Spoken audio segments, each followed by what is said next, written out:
Selamat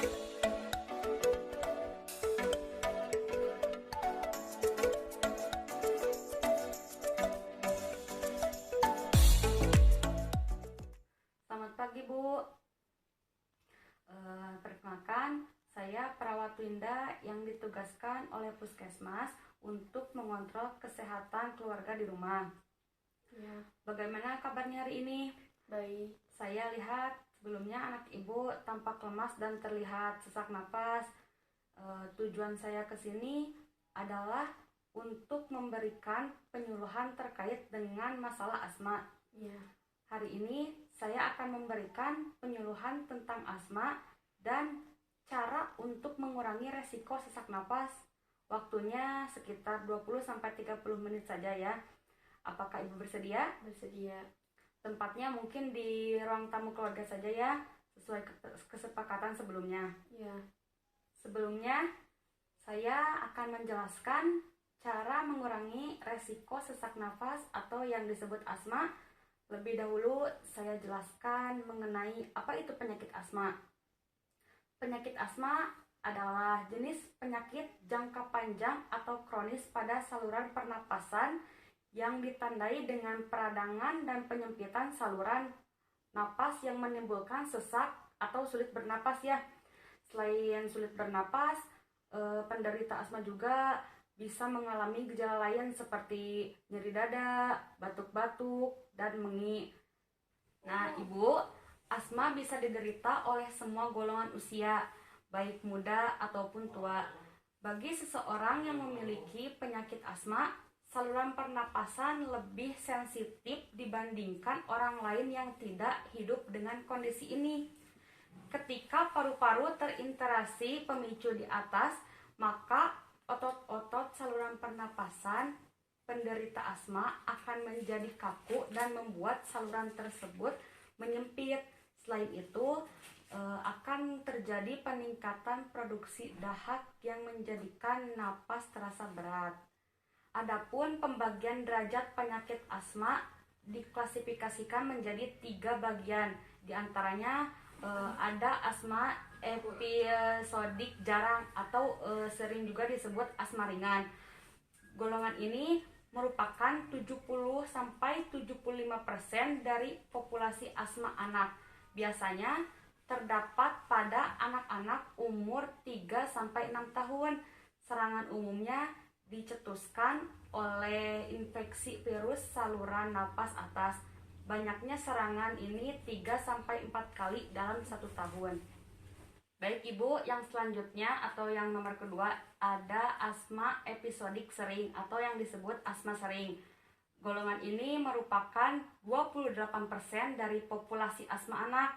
Pada 2/3 golongan ini serangan pertama terjadi umur sebelum 3 tahun pada permulaan. Serangan berhubungan dengan infeksi saluran pernapasan atas. Pada umur 5-6 tahun dapat terjadi serangan tanpa infeksi yang jelas. Banyaknya serangan 3-4 kali dalam 1 tahun dan tiap kali serangan beberapa hari sampai beberapa minggu. Yang ketiga ada asma kronik atau persisten atau yang disebut asma berat. Pada 25% anak serangan pertama terjadi sebelum umur 6 bulan, 75% sebelum umur 3 tahun. Pada 50% anak terdapat mengi yang lama pada 2 tahun pertama dan pada 50% sisanya serangan episodik. Nah, selain itu ada pula beberapa hal lainnya yang memicu asma, diantaranya rokok, bulu binatang, udara dingin, infeksi virus, paparan zat kimia, aktivitas fisik, infeksi paru-paru dan saluran napas bagian atas ya. Pekerjaan tertentu seperti tukang las, kayu atau pekerja pabrik tekstil. Emosi yang berlebihan seperti tertawa terbahak-bahak atau kesedihan yang berlarut-larut. Yang selanjutnya alergi makanan seperti kacang-kacangan. Yang selanjutnya adapun pola gejala pada pengidap asma biasanya memiliki beberapa ciri seperti datang dan pergi seiring waktu atau dalam hari yang sama ya. Yang selanjutnya mulai atau memburuk dengan infeksi virus seperti pilek, dipicu oleh olahraga, alergi udara dingin, atau hiperventilasi karena tertawa atau menangis. Yang terakhir, lebih buruk di malam atau di pagi hari ya. Ya. Dan adapun cara untuk mengurangi resiko sesak napas seperti jaga kebersihan perabotan rumah, usahakan ibu tidak memakai karpet di dalam rumah atau di kamar tidur ya. Selanjutnya, hindari asap rokok. Apabila dalam keluarga ibu ada yang merokok, usahakan untuk berhenti merokok. Yang selanjutnya, lakukan olahraga dengan teratur. Contohnya seperti ada kan ya senam asma, nah itu harus dilakukan. Ibu bisa melihat gerakannya di YouTube saja ya. Dan yang terakhir, gunakan masker apabila menyapu lantai atau di tempat yang beresiko terkena polusi. Nah, Ibu, itu mungkin penjelasan dari saya mengenai penyakit asma. Sekarang bagaimana perasaan Ibu? Alhamdulillah, saya paham. Oke, coba jelaskan bagaimana cara mengurangi resiko sesak napas atau asma seperti yang saya jelaskan tadi.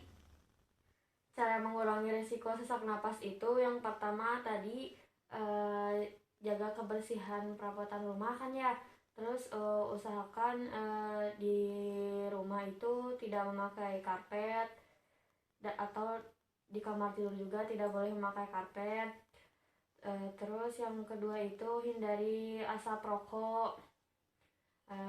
Lakukan olahraga juga, bisa dilihat di YouTube kan ada gerakannya. Dan yang terakhir juga harus gunakan masker juga kalau menyapu lantai kan Bu ya, atau di tempat yang berisiko terkena debu atau polusi begitu ya. Ibu sudah memahami dengan baik yang tentang cara mengurangi resiko penyakit asma ya. Baik, setelah semuanya paham, saya harap setelah ini Ibu bisa mengaplikasikan cara mengurangi resiko sesak napas pada anak Ibu. baik. Besok saya akan datang lagi ke sini tepatnya pada pukul 9 untuk melihat perkembangan kondisi anak Ibu.